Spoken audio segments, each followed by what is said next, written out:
విషయాన్ని ఆయన చెప్పాడు. తెలుగుదేశం వాళ్ళే దీన్ని ఈ కార్యక్రమంలో ఉన్నారని చెప్పారు. అలాంటి పార్టీ అధ్యక్షుడిని రామ మందిరం దర్శనానికి అనుమతించారు. రాముడి యందు పవిత్రతతో రామ మందిర నిర్మాణం యొక్క సమర్థించే పార్టీ ఈ రామ మందిర నిర్మాణాన్ని, రామ మందిరాన్ని అఫిషియల్గా గుర్తించినటువంటి నాయకుడు మాణిక్యాలరావు గారు. అలాంటి పార్టీని ఉద్యమం చేస్తే అరెస్ట్ చేసి ఈవేళ మేము రామ దర్శనానికి పెడుతుంటే మమ్మల్ని నిరోధించడం ఈ ప్రభుత్వం చేతగాని చర్య, పిరికి పందల చర్య. జగన్మోహన్ రెడ్డి నేను తీవ్రంగా హెచ్చరిస్తున్నా.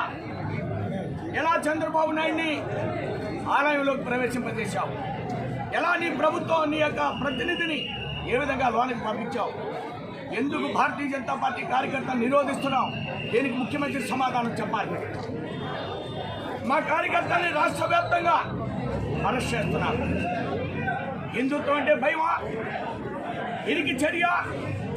హిందుత్వానికి భయపడుతుందా ఈ ముఖ్యమంత్రి అని నేను తీవ్రంగా ప్రశ్నిస్తున్నాను. ఈవేళ నన్ను, నా పార్టీ కార్యకర్తల్ని రామ మందిరం దర్శనానికి అలౌ చేయాలి. ఇది నా డిమాండ్.